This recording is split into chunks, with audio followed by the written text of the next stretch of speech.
Hello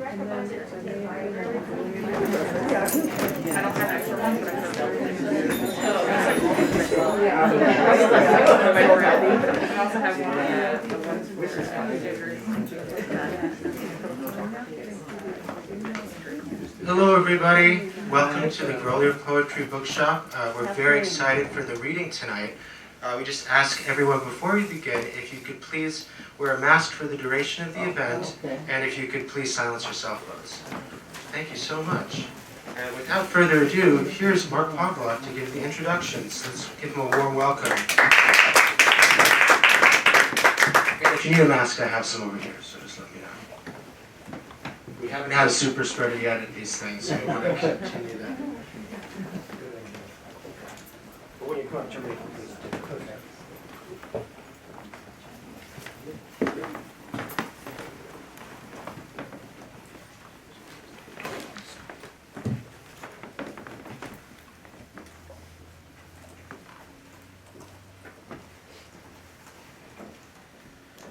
It's exciting to have a full house here tonight. That's great.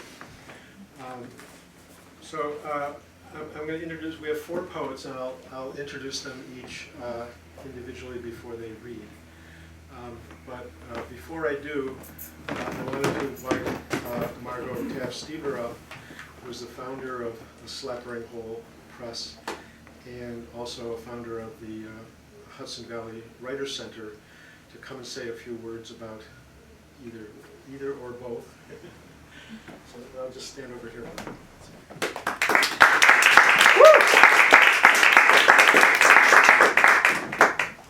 Thank you, Mark. Mark and I first met when we were students of Denise Levertov in the late 60s at MIT in a poetry workshop. So we have a long history together. And also I wanted to thank James Frazier. I can't say enough glowing things about him. I just met him, but he's phenomenal, and he's carrying on the tradition of one of the great bookstores of the United States. Everyone in Cambridge has to come to this bookshop and buy books. It's the most incredible place. And so I just wanted to say a few words about Slapering Hol Press. We're talking a little bit about age here. So I wanted to mention that Slapering Hol Press, even though it seems young to me, is the oldest currently existing chapbook press in the United States. The primary mission of the press has always been to advance the national and international conversation of poetry and poetics, and to provide opportunities for emerging poets. SHP's chapbooks spotlight promising new poets whose work has not appeared in book form and foster collaborations with newcomers and established authors. Every year since 1990, SHP has held a chapbook contest for poets who have not previously published in book form. The deadline is June 15th. Please take a look at the Slapering Hol Press, the small press imprint of the Hudson Valley Writers Center on the website writerscenter.org. SHP co-editors also publish conversation chapbooks, which include the work of a master woman poet who chooses an emerging poet in the same collection with an interview at the end. This year we published Dorian Locks, who chose Leila Chatti. Ellen Bass is next year's conversation poet. We have also published the work of other master poets, including Elizabeth Alexander, who we chose before Barack Obama. He was waiting to see who we would choose before he decided who his inaugural poet would be. Toy Daracot, Kimiko Han, Kim Adonisio, Denise Duhamel, and many other amazing women who have chosen equally as amazing emerging poets to appear with them. The first box set that SHP created was the inaugural 7 New Generation African Poets, and it was edited by Kwame Dawes and Chris Abani in collaboration with the African Poetry Book Fund, Prairie Schooner, and the Poetry Foundation. This year, SHP produced a 3 chapbook box set, including 3 winners of Slapering Hol Press chapbook contest, 2 of whom are here tonight. The Scottish Cafe was Susana H. They became stars by Liz Marlowe, and Ubisode by Aaron Caycedo-Kimura, and you'll be able to hear more from Susana and Aaron tonight, I'm so happy to say. These chapbooks focus on life before, during, and after the Second World War to highlight the horrors of war with lyrical resonance and sadly growing continuing relevance. So I hope everyone will take a look at some of our chapbooks after the reading or go to the website writerscenter.org. Thank you very much. The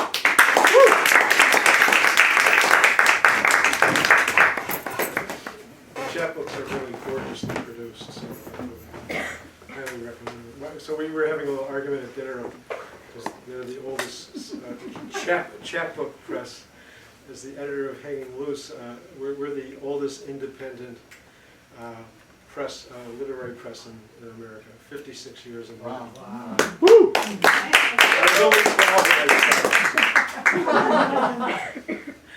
was precocious. Our first reader is Susana H. Case. Susana is the author of 8 books of poetry, most recently The Damage Done from Broadstone, Dead Shark on the N Train, also from Broadstone, which won a Pinnacle Award for the best poetry book and a New York City Big Book Award, distinguished favorite, and was a finalist for the Eric Hoffer Book Award. She's also the author of 5 chapbooks. Her first collection, The Scottish Cafe, which Margo mentioned from Slapering Hol Press, was released in a dual language English-Polish version. Kawiarni, I'm not going to embarrass myself with my Polish. Her poetry is translated into the Spanish, Italian, and Portuguese, and Polish, of course. Her poems appear very widely in places such as CALYX, Catamaran, the Cortland Review, Portland Review, Rattle, RHINO, and Upstreet. She's recently retired a professor from the New York Institute of Technology in New York City, where she taught for 38 years. She's a co-editor of Slapering Hol Press. Susana.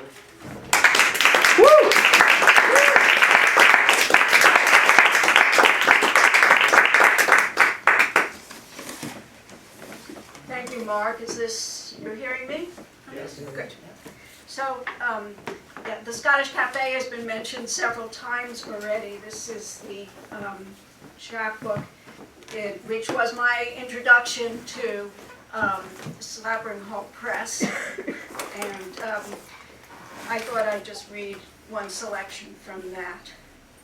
This is a collection of poems set in pre-war Poland as World War II is starting to approach.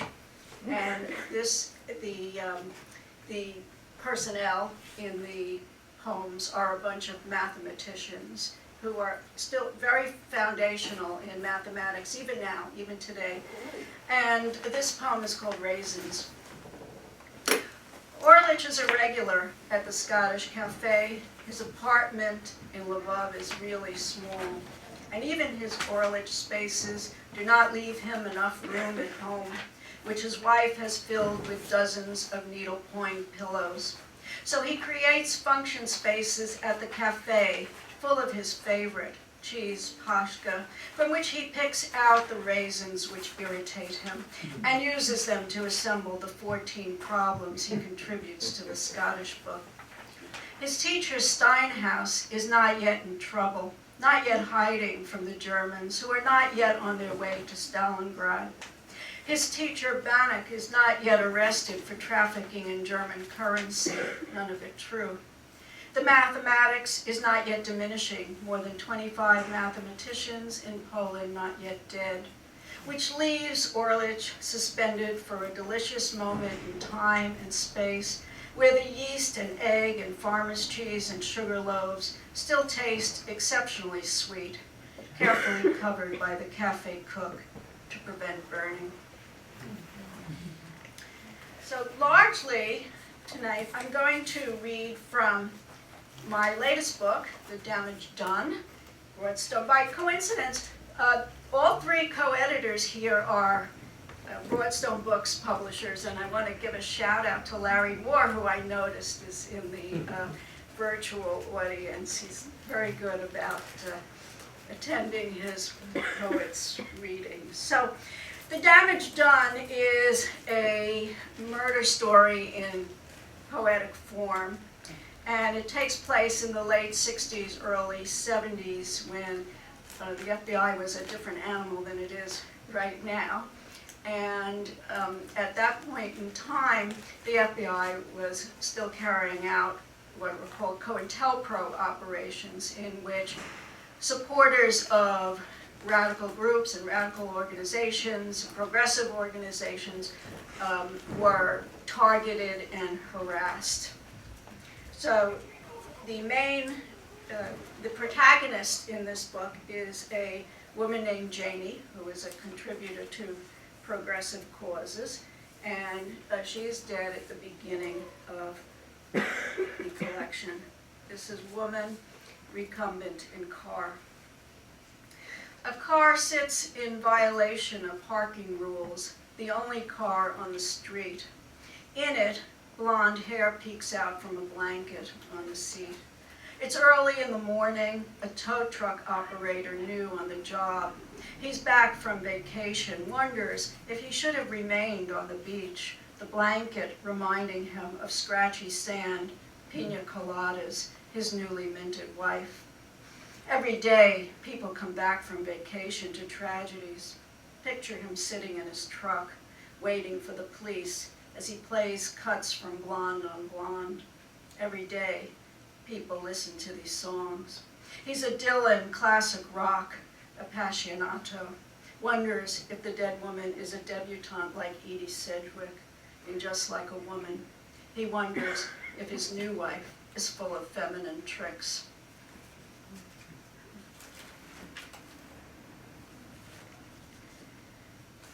One of the characters in this collection is a New York City detective, and this is called The Detective Can't Sleep.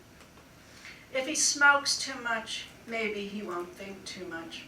So here are the Marlboros, and there are the backup Marlboros, and here are his teeth, a yellowing, broken up roadway of too many cigarettes.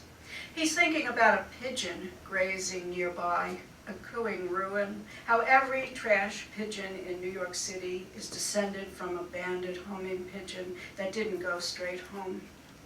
Nights he tosses, sweats. It's the D-ball, steroid for weightlifting. It's the rust-colored stain on his bedroom ceiling that looks like a fish, one with no insides, like the drawing a child makes.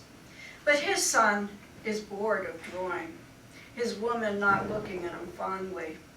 It's the dead that keep him awake, and a crowd hovering, like today, at a double feature of the gorgeous grotesque, noticing something not right.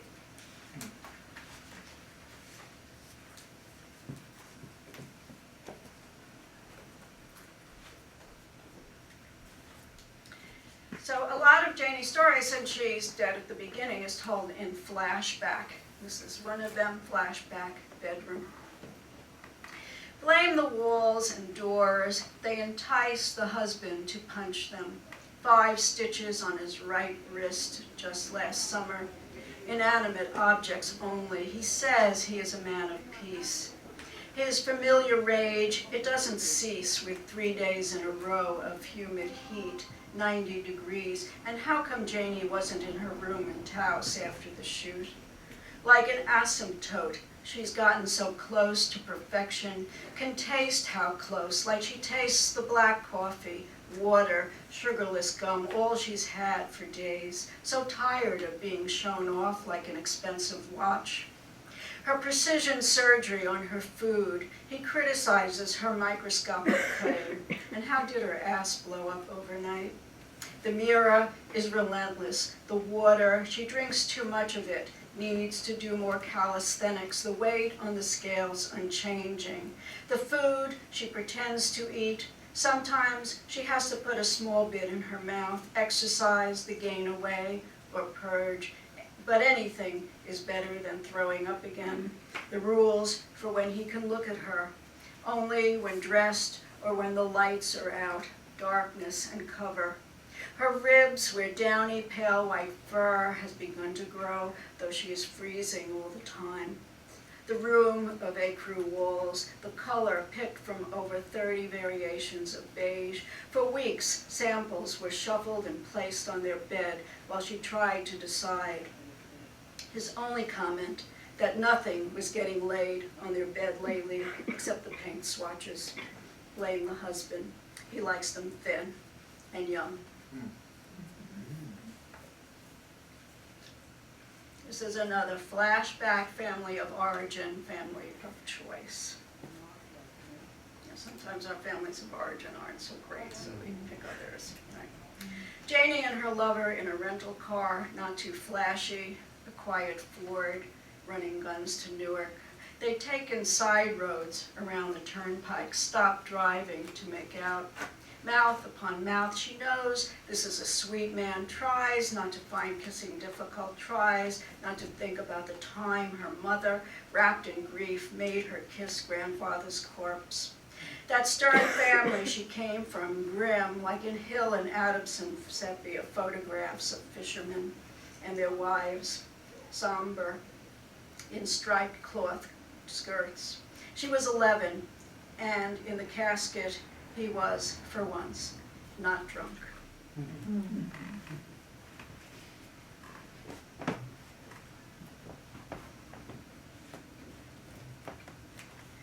So at one point, the detective goes to visit his brother, who has been horribly injured in Vietnam. And this is a free fire zone, means anything that moves can be shot. Talking again about how green everything was, the fire and smoke, the mountains and silence, the jungle, which he never gets past when he tries to tell the story of how anything that moves is shot, and he was shot, and here he is now in their parents' home instead of a rat's ass chronic care veterans facility. Has been like this for years, body broken, shrapnel still in his head, trying to talk to his older brother, the detective, who's wondering if the kid wants to die, because someone now will have to do it for him. And all he had needed to do was stall a little bit. The war was winding down, or be some other place on some other hill, not that hill, where nothing will ever grow back, a monument to ill conception, instead of here now, crying again, some spittle on his lips.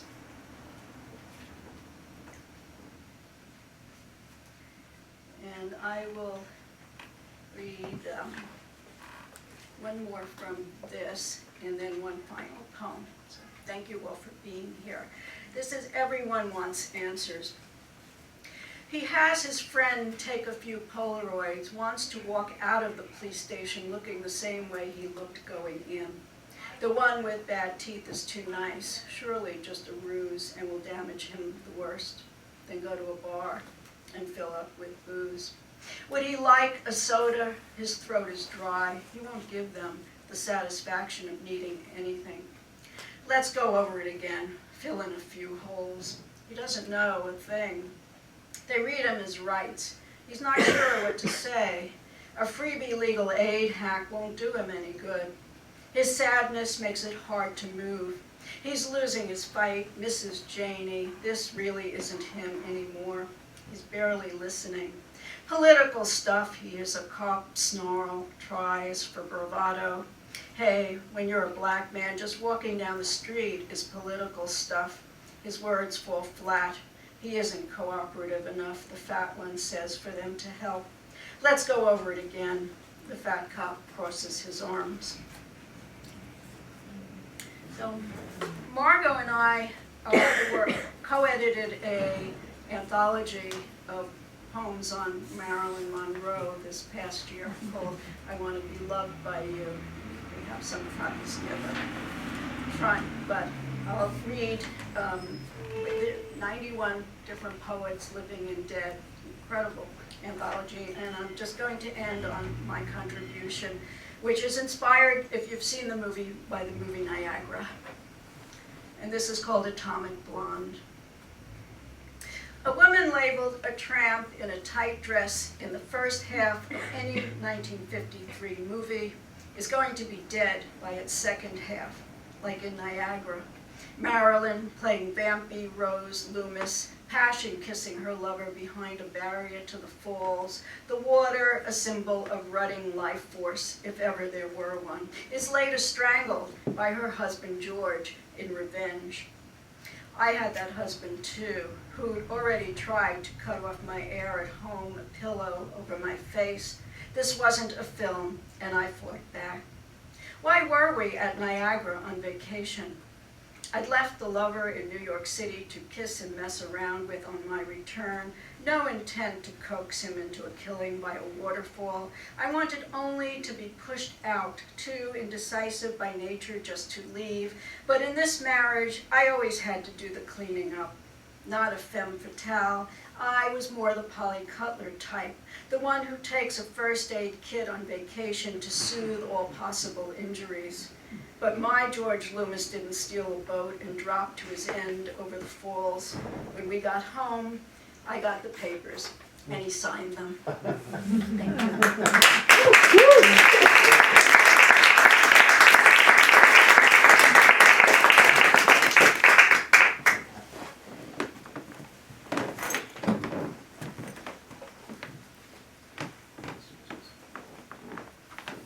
I think Susana and Margo, you should send a copy of the Marilyn Monroe anthology as a birthday present to Vladimir. The Ukrainians just did that. The next reader is Aaron Caycedo-Kimura, just met. He's a writer and visual artist. He's got connections here in the Boston area. He is the author of two poetry collections, Ubasut, which won the 2020 Slapering Hol Press chapbook competition, and the full-length collection, Common Grace, forthcoming from Beacon Press in the fall. So, relatively soon. Oh, there it is. Yeah, it's here. Yay! Congratulations. Great. Okay. His honors include a Robert Pinsky Globe Fellowship in Poetry, a St. Botolph Club Foundation Emerging Artist Award in Literature, and nominations for the Pushcart Prize, Best of the Net, and Best New Poets Anthologies. His poems have appeared or are forthcoming in the Beloit Poetry Journal, RHINO, Upstreet, Verse, Daily, DMQ Review, Poet Lore, and Night Heron Barks, yes, and elsewhere. Aaron earned his MFA across the river in the creative writing program at Boston University, and he's also the author and illustrator of Text, Don't Call, an illustrated guide to the introverted life. Without further ado.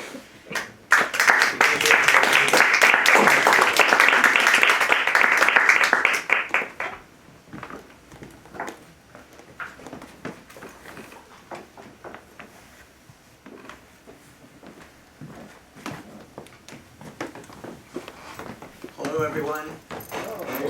Thank you so much for coming out tonight, and thank you, everyone online, for tuning in. James, Grolier, thank you for having us. I'm very happy to be here. I'm very happy to be sharing some poems with you from my new book, Common Grace.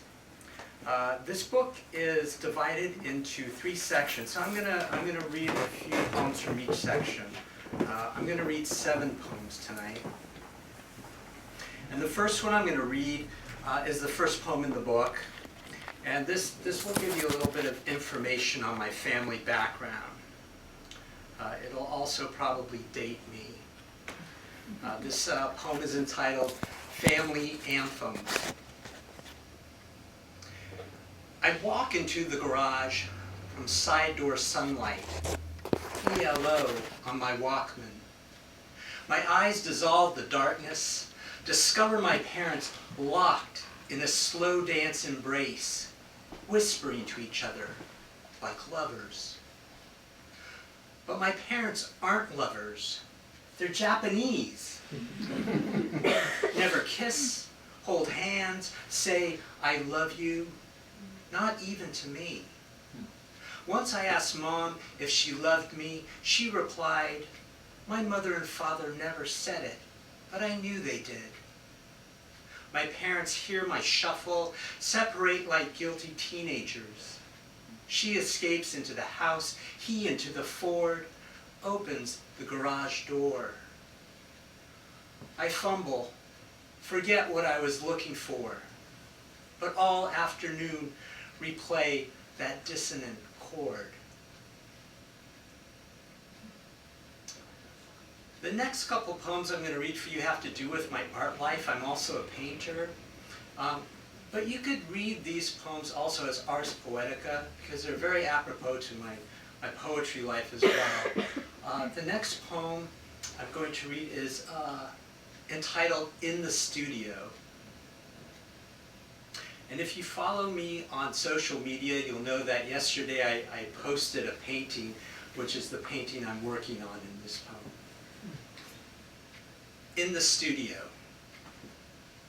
Arranged on a table behind my easel, a red sake bottle, blue glass vase, an ochre bowl I bought for $1 at Goodwill. Joni Mitchell plays on my laptop.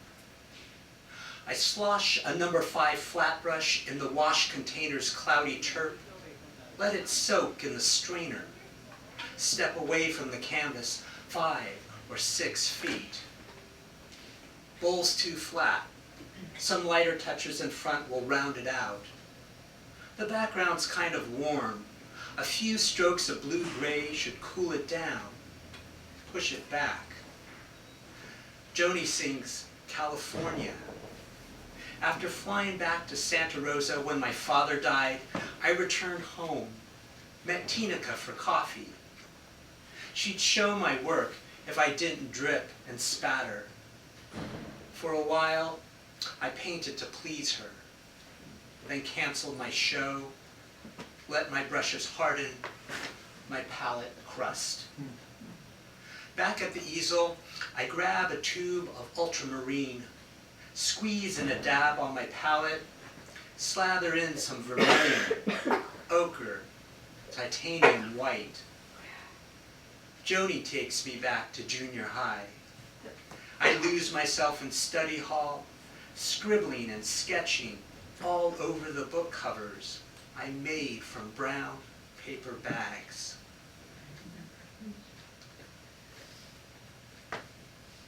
The next poem is a sonnet, a blank verse sonnet that I wrote for another artist. I met her when I was going to BU. She was a painter in the MFA program. And we participated in, I'm not sure what it's called, Annika, it's the poet. The Artist Book Project. Thank you, the Artist Book Project. And we were paired together to create a book. The poets supplied the text, and the artists created this book. It could look like this. I saw one that looked like shower curtains with the words painted on it. I've seen etched glass. My artist was a landscape artist, so she painted this long piece of paper, made it an accordion book, and cut out the top, and then wrote my poem on the bottom. She invited me to her studio and showed me her work and talked about her work, and she also talked a little bit about her life. So I took all that information and I wrote this sonnet for her for our project.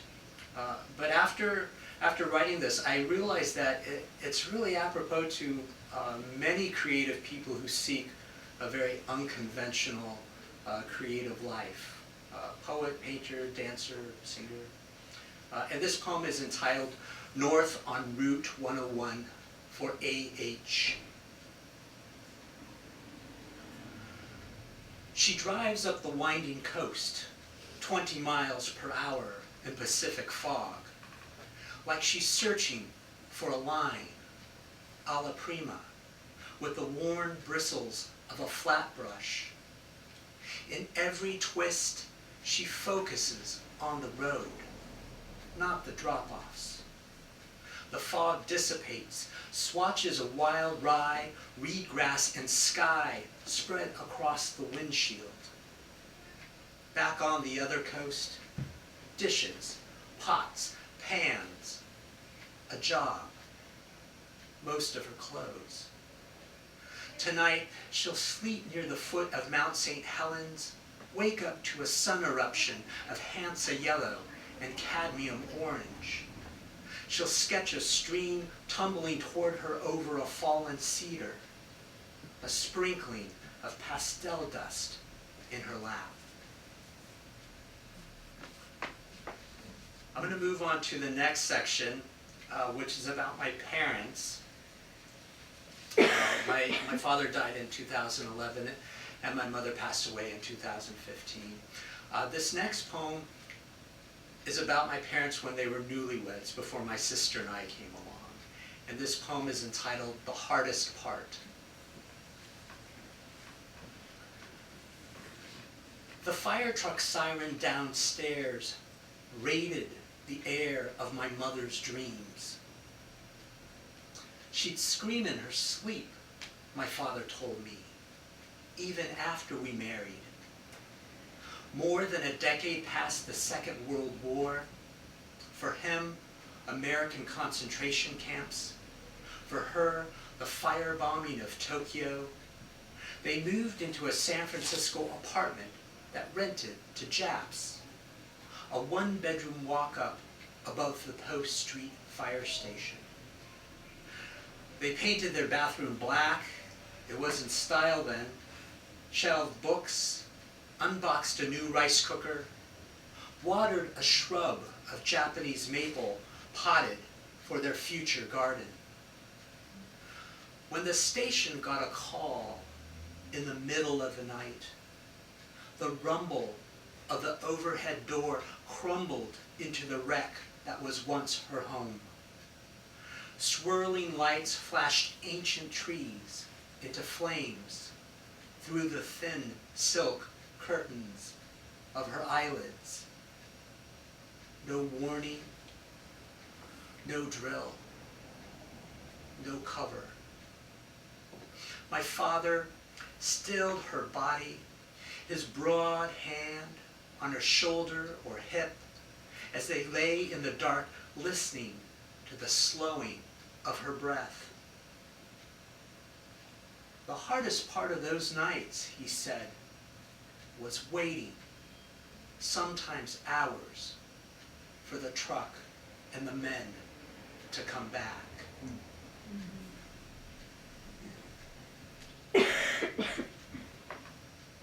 My next poem is a pantoum, and it's entitled Burial.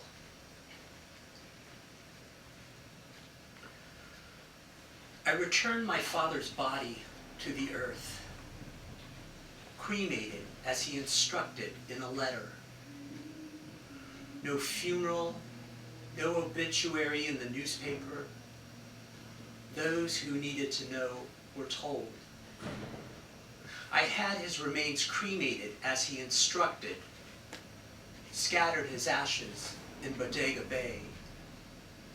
Those who needed to know were told that I waited until my mother passed to scatter his ashes in Bodega Bay, past the jetty where we used to fish. I waited until my mother passed, poured out their dust together, past the jetty where we used to fish, from the deck of the Miss Anita, seagulls calling overhead. I poured out their dust together with a handful of Uncle George, from the deck of the Miss Anita, seagulls calling overhead. No funeral, no obituary in the newspaper. With a handful of Uncle George, I returned their bodies to the earth.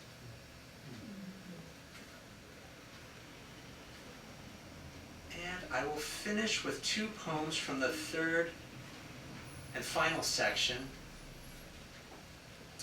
And this is another sonnet, a loose sonnet, or a blank verse sonnet. It's entitled Staircase. My staircase has 13 steps, oak like the floors, the handrails painted white. Sometimes the child I never had walks down in onesie pajamas, pink hearts, rubberized feet, counting the 13 steps out loud. At other times, she's a teen in a burgundy prom dress, reasonably priced. That's her grandmother's pink pearl necklace. As she descends in heels, she counts, especially that last step, which blends into the floor where the pale green rug creeps toward the window. If daydreaming like this, you lose the count, you will find your coffee splattered on the wall and you on the floor yelling, "I'm okay!" to an empty house. Thank you everyone for coming tonight, and thank you everyone online for tuning in. James, thank you again for having us. I have one more poem, and this poem, it's the last poem in the book, and it's entitled Gutter Trees. Louisa and I raised the ladder, walking it up rung by rung, prop it against the second story. After a breath, balance it back, heave the extension by hand, 4 hands to be exact. Rung blocks click into place with each push. The rope and pulley don't work. In seasons of dirt and leaves mulched into the gutter, pigweeds have grown, or maybe hickory seedlings standing a foot or so above the roof's edge. Before moving here, we were blown across 2 countries, 3 states, 6 cities, dug in wherever we landed. If it weren't for the neighbors, we'd let our gutter trees linger, our hanging garden of Bloomfield, 9th wonder of the world. Thank you.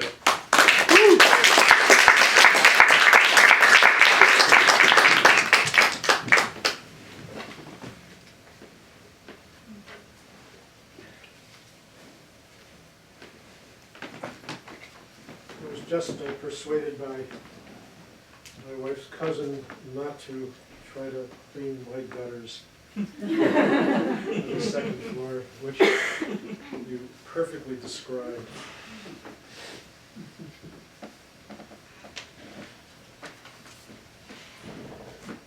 I was here not long ago with introducing one of our new poetry interns to the Grolier, which I described to him as the temple of poetry. And is it the 90th anniversary yet? 95th. 95th. Wow. So it's perhaps the only, or one of the few only poetry bookstores left in America. So yeah, Margo and I were talking about when we first visited here, when Gordon Kearney was the founder, was still around. Now, a lot of you're one of the rare women that I know who felt comfortable coming into this all-male bastion in those days under Gordon. So that was a long time ago, 1969. So Margo Taft Stever has 3 full poetry collections: End of Horses, Broadstone; Cracked Piano, CavanKerry, which was shortlisted and honorable mention for the 2021 Eric Hoffer Grand Prize; and Frozen Spring, 2002 Midlist Press First Series Award for poetry. The latest of 4 chapbooks is Ghost Moves from Kattywompus Press in 2019. Her poems have appeared in literary magazines including Verse Daily, Plant Human Quarterly, Cincinnati Review, Rattle, Upstreet, Salamander, West Branch, Poet Lore, Blackbird, Poem a Day, Academy of American Poets, in Prairie School. She's currently an adjunct assistant professor in bioethics, which you have to explain to me how that came about sometime. Department at the School of Medicine at Case Western Reserve University. Margo also teaches a poetry workshop at Children's Village, a residential school for at-risk children and adolescents. She's founder, as we said earlier, of the Hudson Valley Writers Center and of Slapering Hol Press. Margo.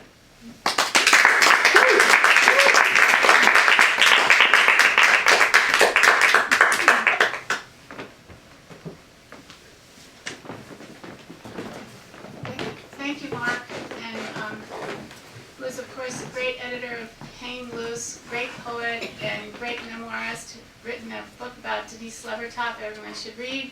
Recently came out. I hope you all know about it. And thanks again, James Frazier.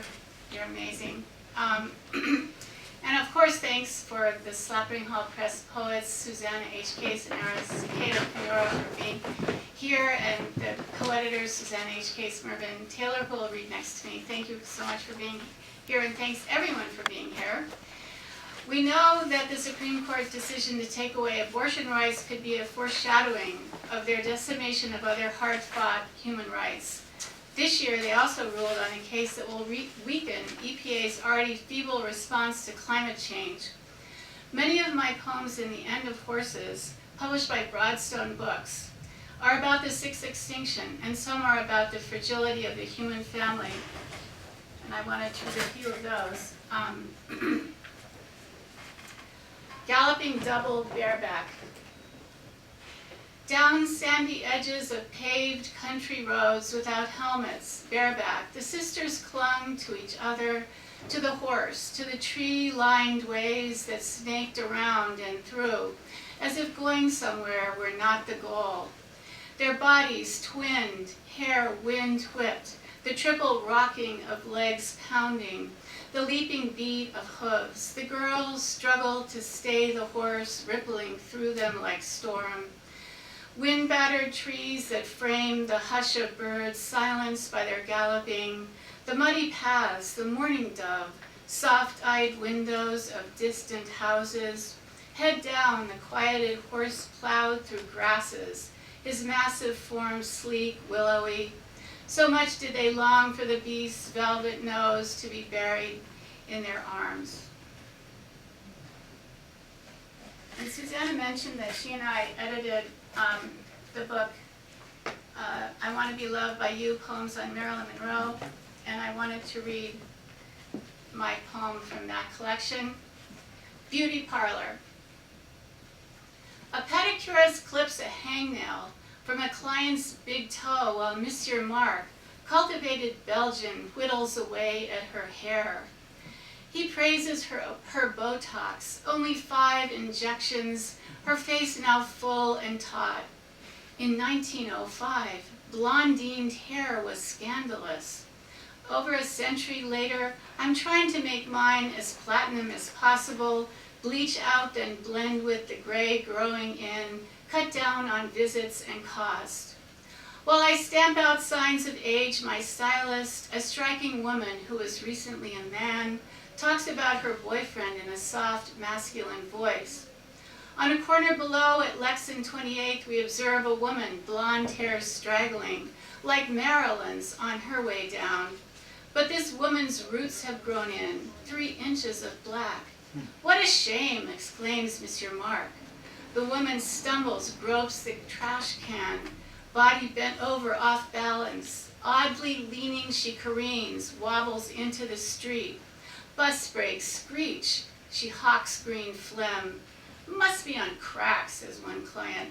Mr. Mark wonders, why doesn't she do something with her hair?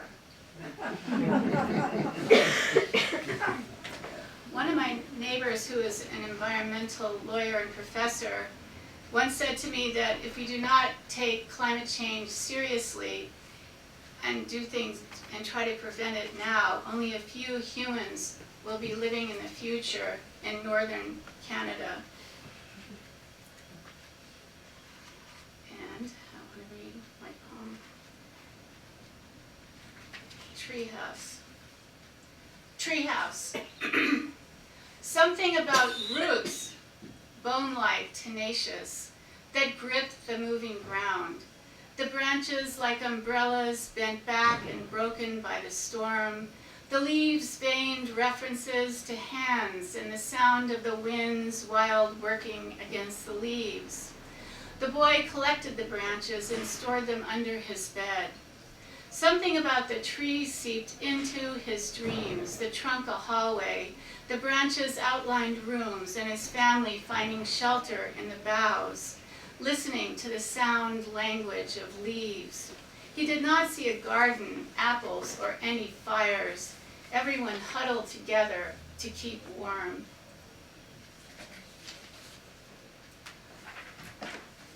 One of my sons and his wife run an organic farm in East Concord, New Hampshire, and for many years, because of warmer winters, ticks have multiplied at an astronomical rate, and the moose is now dying out in New Hampshire and Maine.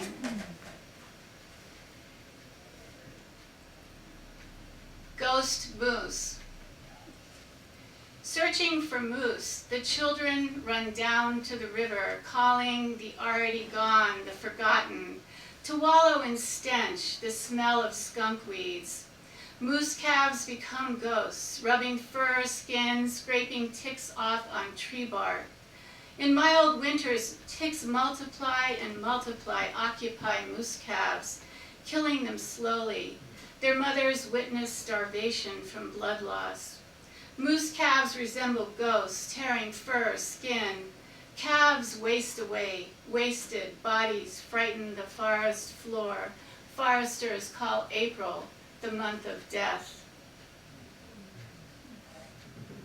And on the same vein, I wanted to read a poem in honor of the 1,100 mutilated dolphins that washed up on the shore of France a couple of years ago. They are mutilated by their attempt to get to the surface to breathe.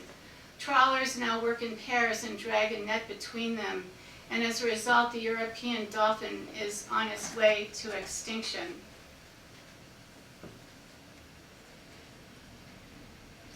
Ballad of the Dolphin. Ancient Greeks said they should be treated as humans. Their sailors would not kill dolphins. How I have thought of you caught in the fishermen's nets. They would set them to trap you to catch the tuna that swam under your schools. How the fishermen hung you still alive upside down. Your cries brought others. Fishermen grabbed you by your tail, strung you, and turned you head down in water, tied you to lifting hooks, and dragged you to the docks. If any of you were still alive when they slung you on cement, they stabbed you. How last survivors churned the water red, leaping in panic, waiting to die. In a good catch, it took them 3 days to kill all of you. How mothers whose calves were entangled could not lift them to the surface. They listened to their helpless underwater clicks and sighs. How often I remember the whale skippers who would radio the location of hundreds of you, allowing tuna fishermen to track down your entire pod. Their nets deep, foaming, wide, so that hundreds could fit inside. How they used underwater sound to confuse and drive you down. How many of you drowned. Fishermen did not want to compete with you, but killing you was not enough.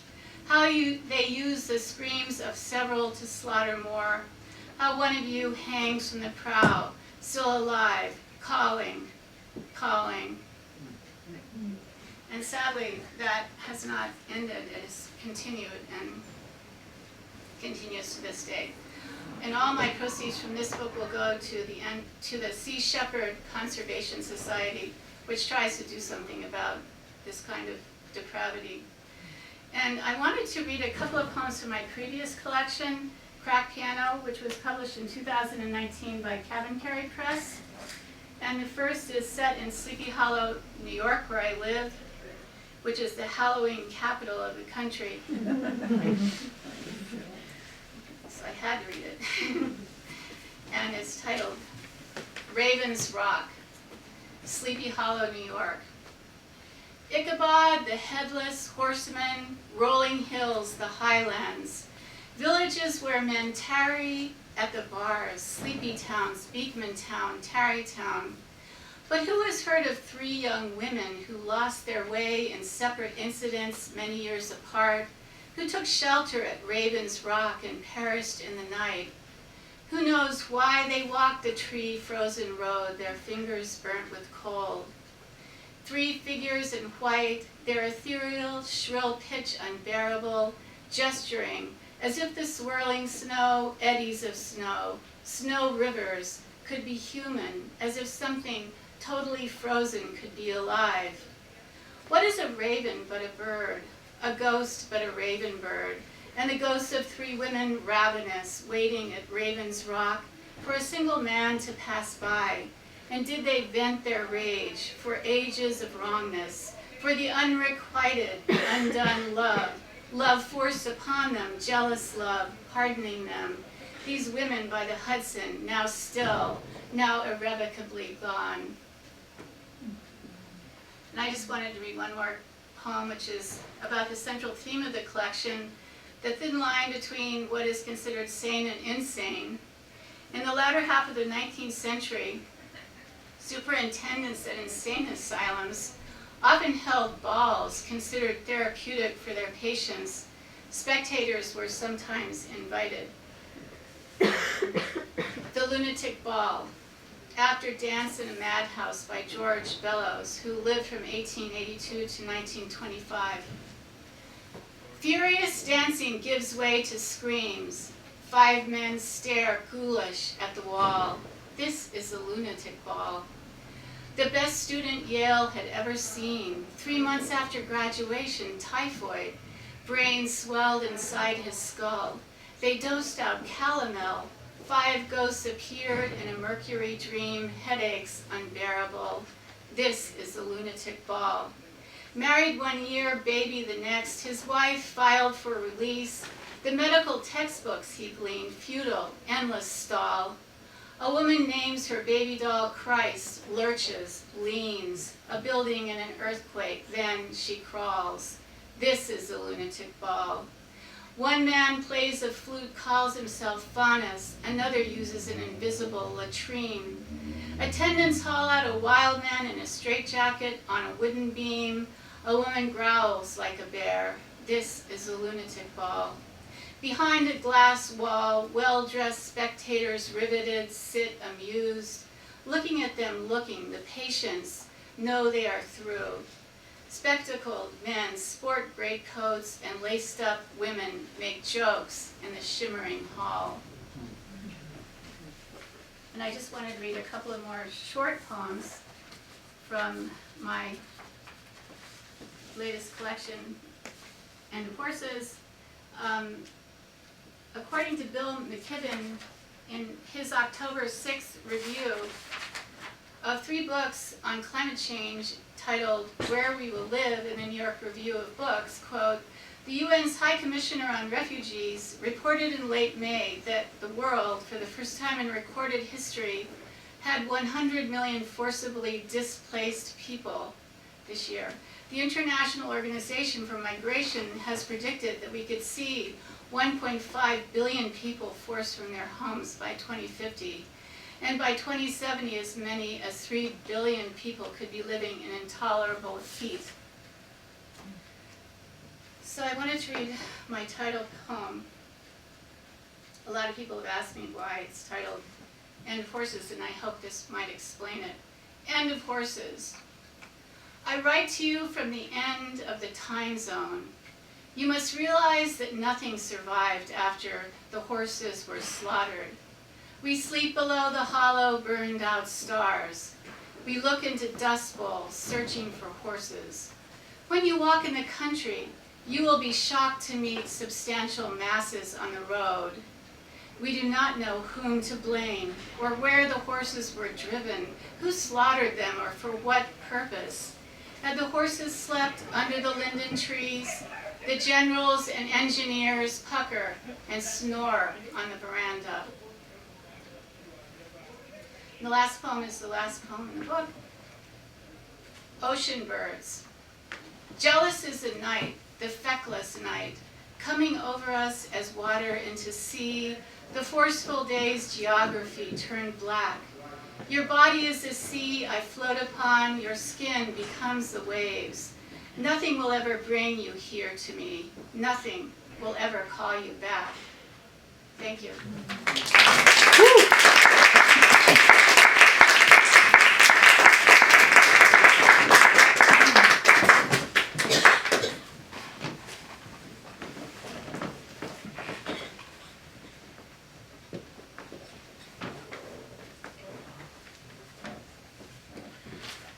Last but not least is Mervyn Taylor, originally from Trinidad, and he's been a Brooklyn resident for many years, and we discovered a number of New York and Brooklyn poets we know in common over dinner today.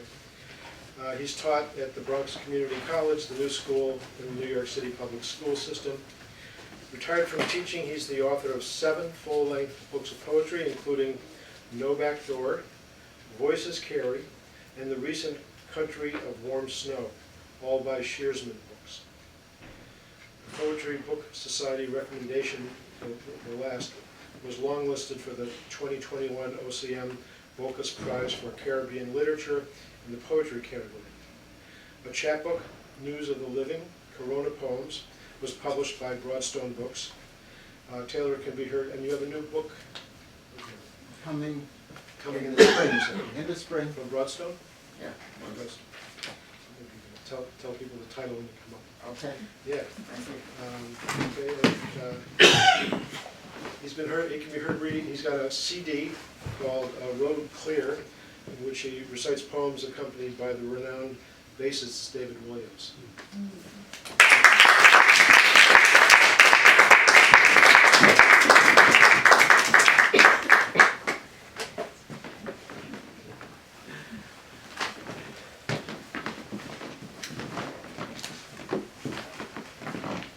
The best of things happen in small spaces. True. Well, we got a full house. Yeah, definitely. Margo, thanks for convincing me that this was a good idea.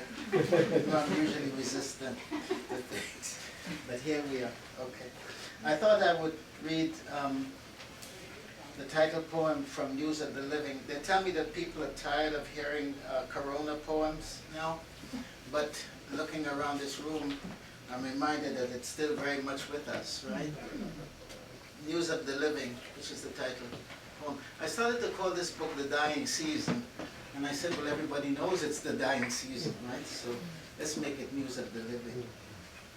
News of the Living. Where's Lita, that I may greet and hug her? Her arms, her face white with flour. She's been baking all day to help her son with the business. In the shop, flourishing. The autistic grandchild, is he doing well? I can't think whom else to inquire about, except Dudley, who long ago retired into himself, drew the covers up to his chin, as if he knew this day was coming. Ah, Lita, I know you're holding them all above water, while the floodgates of this virus open all around us. You'll convert your house into boat, kitchen into galley, beds into rafts, blowing into the sails till your air runs out, and then fanning with your apron, fanning.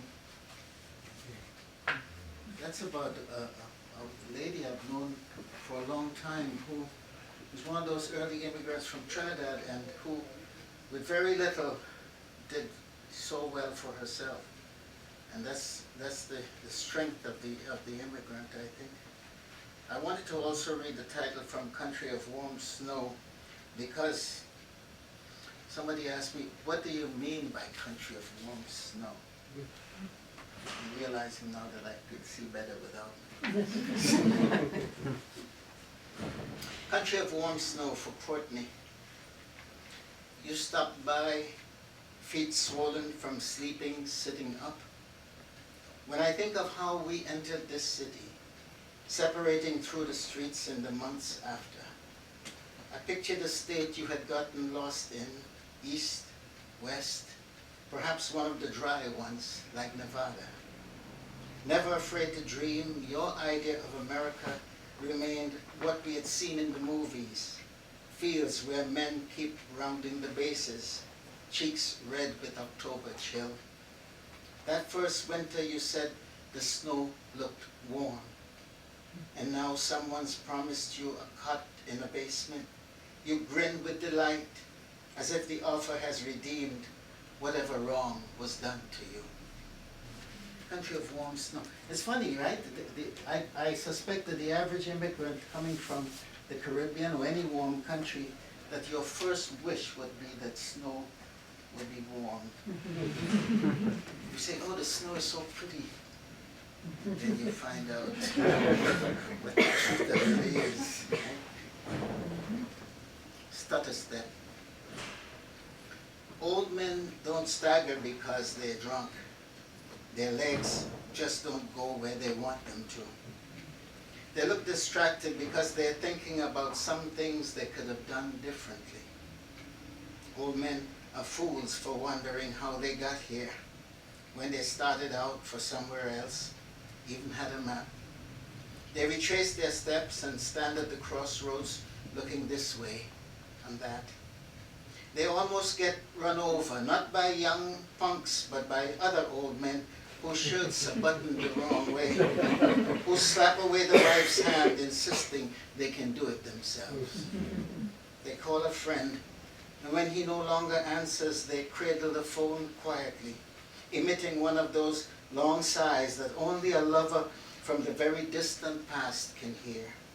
She who died in the back of a taxi cab, or suddenly on a cruise, somewhere out in the middle of the Atlantic, when their song was playing.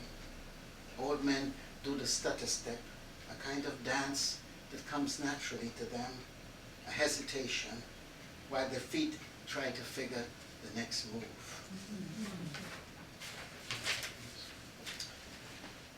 No matter how long you live, life is still full of surprises.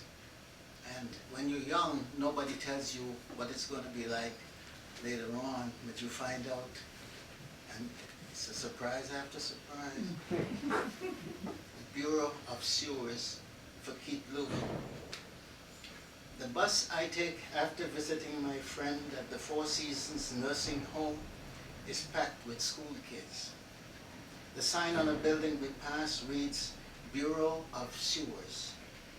I imagine what's inside.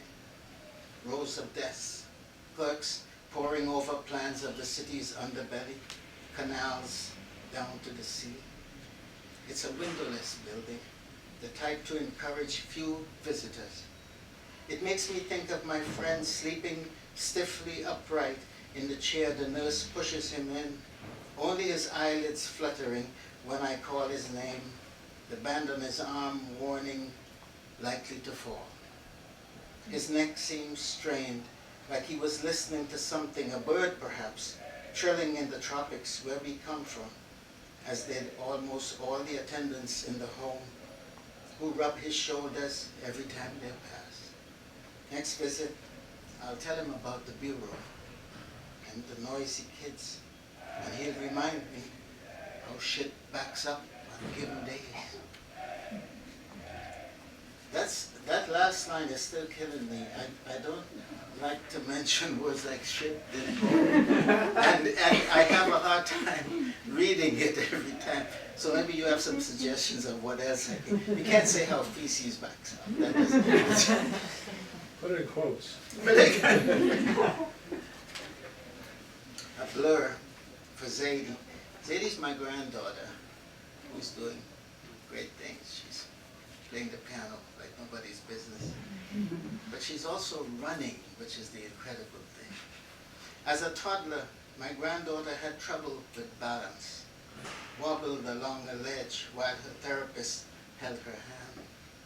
We lost every race we ran with her brother, even with the head start he allowed us.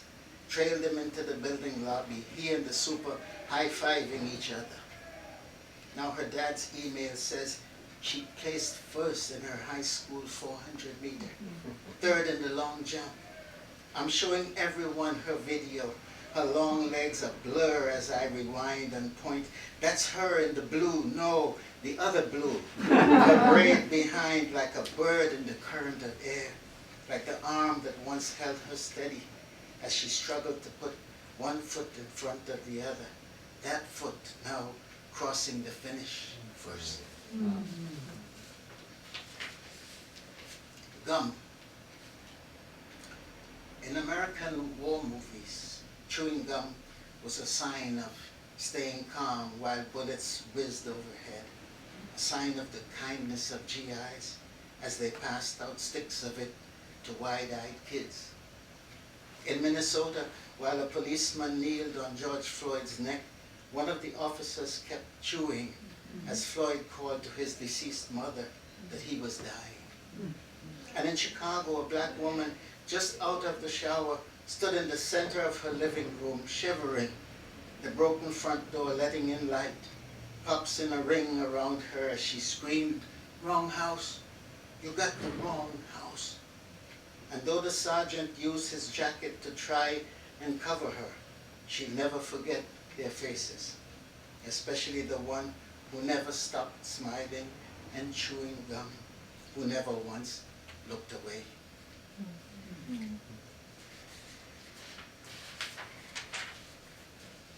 So these poems are a motley group, some old, some new, and some of them from the new book. And the reason why I didn't give you a title is because it still goes back and forth, but up to this point it's called The Last Train. And I will mention that my original title was A Common Place, but certain people here who shall remain nameless didn't like that title. So, Susana, sorry. War days. Days of rations and shortages with the yellow ration card, of lines outside Allium's shop, on the door the phrase, "Kilroy was here." There were rumors of subs in the sea all around, of enemies embedded with us on this island, far from any bombing. It was not our war. Still my aunt sang, "Buy a Flanders puppy, save it for a souvenir."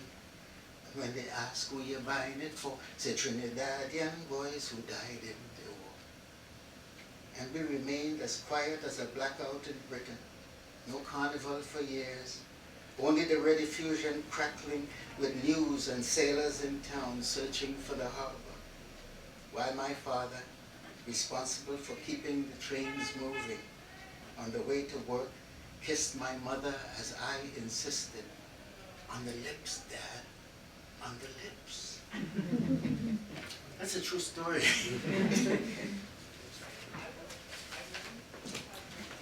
Okay. Watching TV at the laundromat. Killing time till the doctor opens. I sit next to the guy who says, "Wow, Judge Judy's got new hair." A Mexican woman folds and chats on the phone, her baby on the counter playing with a teddy bear. I can't believe it's been 4 years since The Revenant, since you and I sat mesmerized by DiCaprio taking great gulps of river water, his heart holding all that and more. The doctor should be in soon, her first name, Mañana, like a promise. I'll be okay, like the judge's hairstyle, like border children, like people who survived the massacre, like the guy telling the TV he never went to his prom. I wonder why. And another laundromat poem. I live right on Prospect Park corner, and across the street is my laundromat, which is so convenient, which is why I haven't moved in over 40 years. But the strangest thing happened, right?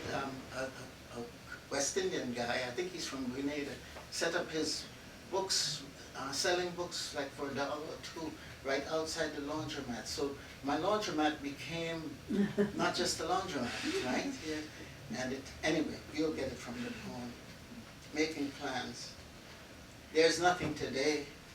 No wind, no ice spreading to cover the lake, no letter arriving. There's only time, 10, then 11. A hasty look out the window, at the way the weather behaves or doesn't? What plans haven't we made, longing for sense, for order? The bookseller's sudden reappearance one day under the laundromat awning. With glaucoma, he has had to sleep sitting up all these years between taking in his wares and putting them out again. Today is the best day to have rain soak the city, like the image on TV of a village swept away by a monsoon, a man clinging to the neck of his cow, while we watch, folding the clothes slowly. It's funny, right? No matter what drama goes on in the world, in Ukraine, in any place, we fold the clothes. What else to do? Okay. Here is a poem about a woman who came to all of Ali's fights, woman in the ringside seat. She came to all of Ali's fights, hoping one day to see him finally get knocked out. She tasted his sweat flying everywhere, heard his interview with the showman announcer, the anti-American oath he swore, his declaration of objection, his name change. Honestly, she had preferred Cassius, the artful dodge of clay, the malleable nature of it, the speed of his boots as he used the rope. But the conviction in those gloves, in the Muslim name, victory after victory, made her gasp, pay to see him defeated. And those awful heroic couplets he composed, she cursed the night he added her to one of his verses. Butterfly, bee, the demise of all species, the pretty and the not so. She couldn't stand him. I'm looking for that poem. Oh, there we go. Resistance. Thanks again for having me in this space that feels almost sacred. Resistance. The workmen in my kitchen are tearing things apart. New cabinets, though I loved the old country-style ones. The scallop trim I painted 2 shades of blue. I hide out in the bedroom, the walls shaking as they pound and break wood that comes away with creaks and groans, nails human in their holding. Outside, it's a hot one. Protesters on the move. I feel compelled to mention them, their bravery. Only yesterday I came across a picture in the paper of myself and students I'd encouraged to march down a street in the village. It might have been for Mumia, but the headline's gone, and I don't remember the cause exactly or what we were yelling. But I'm thinking now how nothing gives way without breakage, without some form of damage to the old. The claw hammer in the hands of the workman, the nail powerless as he approaches. The battle for dignity rages in the nights and days. The homeless joining the campaign. The retired like me hunkered down, taking notes, witnessing how there must be dissent and noise, the very floor coming up, the policeman's foot in mid-kick coming down. And I think that's enough for you guys tonight. Let's see, maybe there's one more. I'm doing what I yell at people for doing. I'm doing the same thing. Okay. It's called Remember. It's a poem I wrote actually as a goodbye to students, high school students, for graduation. Remember. If we meet again on some street corner or in a marketplace in some foreign country, when the bombs have stopped dropping and you balance a beautiful baby in one hand and test melons with the other. If we stand there in the hubbub, each staring and saying how much the other has changed or still looks the same. If I don't remember your name as I introduce you to someone who has befriended me, and stand patiently waiting while we recall days when the world had gone crazy. And you asked me who would save it. Remember, I said, you will. Even if I leave, even if you never hear from me again, you'll find someone to tell your story, who will get word to the front that the war is over and the children can go back into the classroom now, who will find me wherever I am, in the mountains, by the sea, waiting and listening for the quiet that will let us think. And when we walk from each other, you by way of the oranges, me by the fish, my friend will look back and I'll remember your name. Thank you so much.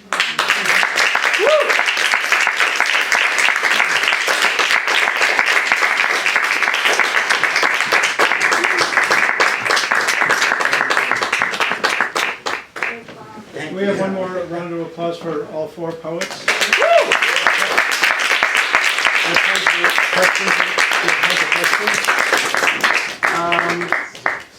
Maybe time for two. Two questions? I want to know if those poets and mathematicians survived the war.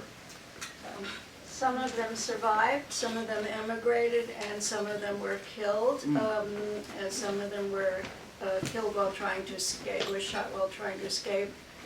Some of them died in the camps. They didn't die at Katyn. They weren't part of the Katyn massacre? No. No. Questions? Well, let's buy some books.